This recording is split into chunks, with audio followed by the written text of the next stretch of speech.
उत्पन्ना एकादशी व्रत कथा। स्वयं श्री कृष्ण ने युधिष्ठिर को एकादशी माता के जन्म की कथा सुनाई। सतयुग के समय एक महाबलशाली राक्षस था जिसका नाम मूर था। उसने अपनी शक्ति से स्वर्ग लोक को जीत लिया था। उसके पराक्रम के आगे इंद्रदेव, वायुदेव, अग्निदेव कोई भी नहीं टिक पाए थे, जिस कारण उन सभी को जीवन व्यापन के लिए मृत्युलोक जाना पड़ा। हताश होकर इंद्रदेव कैलाश गए और भोलेनाथ के सामने अपने दुख और तकलीफ का वर्णन किया। उसने प्रार्थना की कि वे उन्हें इस परेशानी से बाहर निकाले। भगवान शिव ने उन्हें विष्णु जी के पास जाने की सलाह दी। उनकी सलाह पर सभी देवता क्षीरसागर पहुँचे, जहाँ विष्णु जी निद्रा में थे। सभी ने इंतजार किया। कुछ समय बाद विष्णु जी के नेत्र खुले। तब सभी देवताओं ने उनकी स्तुति की। विष्णु जी ने उनसे क्षीरसागर आने का कारण पूछा। तब इंद्रदेव ने उन्हें विस्तार में बताया कि किस तरह मूर नामक राक्षस ने सभी देवताओं को मृत्युलेख में जाने के लिए विवश कर दिया।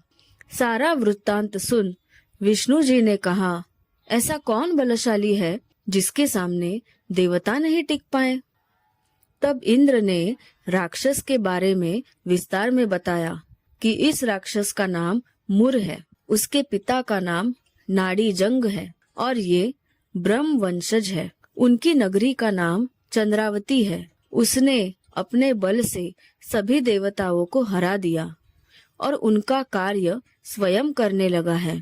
वही सूर्य है, वही मेघ, वही हवा और वर्षा का जल है। उसे हराकर हमारी रक्षा करे नारायण। पूरा वर्णन सुनने के बाद विष्णु जी ने इंद्र को आश्वासन दिया कि वो उन्हें इस विपत्ति से बाहर निकालेंगे। इस प्रकार विष्णु जी मूर दैत्य से युद्ध करने उसकी नगरी चंद्रावती जाते हैं। मूर और विष्णु जी के बीच युद्ध प्रारंभ होता है। कई वर्षों तक युद्ध चलता है। कई प्रचंड शस्त्र का उपयोग किया जाता है, पर दोनों का बल एक समान सा एक दूसरे से टकरा रहा था। कई दिनों बाद दोनों में मल्ल युद्ध शुरू हो गया और दोनों लड़ते ही रहे। कई वर्ष बीत गए। बीच युद्ध में भगवान विष्णु को निद्रा आने लगी और वे बद्रिकाश्रम चले गए। शयन करने के लिए भगवान हेमवती नामक एक गुफा में चले गए। मूर भी उनके पीछे घुसा और शयन करते भगवान को देख मारने को उठा। जैसे ही उसने शस्त्र उठाया, भगवान के अंदर से एक सुंदर कन्या निकली और उसने मूर से युद्ध किया। दोनों के बीच घमासान युद्ध हुआ, जिसमें मूर मूर्छित हो गया। बाद में उसका मस्तक धड़ से अलग कर दिया गया। उसके मरते ही दानव भाग गए और देवता इंद्रलोक चले गए। जब विष्णु जी की नींद टूटी तो उन्हें अचंभा सा लगा कि ये सब कैसे हुआ। तब कन्या ने उन्हें पूरा युद्ध विस्तार में बताया, जिसे जानकर विष्णु जी प्रसन्न हुए और उन्होंने कन्या को वरदान मांगने के लिए कहा।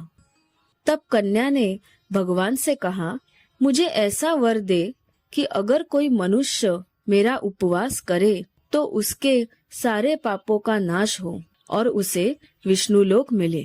तब भगवान विष्णु ने उस कन्या को एकादशी नाम दिया और कहा, इस व्रत के पालन से मनुष्य जाति लोगों के पापों का नाश होगा और उन्हें विष्णुलोक मिलेगा।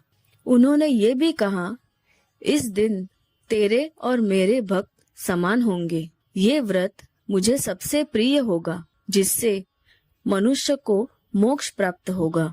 इस प्रकार भगवान चले जाते हैं और एकादशी का जन्म सफल हो जाता है। इस प्रकार एकादशी का जन्म उत्पन्ना एकादशी से होता है और तभी से आज तक इस व्रत का पालन किया जाता है और इसे सर्वश्रेष्ठ व्रत कहा जाता है। सब बोलो विष्णु भगवान की जय, माता लक्ष्मी की जय।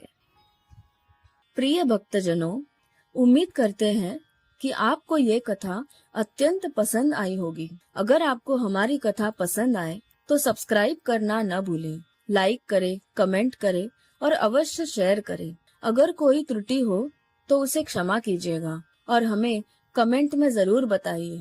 आप पर और आपके पूरे परिवार पर भगवान की कृपा सदैव बनी रहे। धन्यवाद। जय श्री कृष्ण।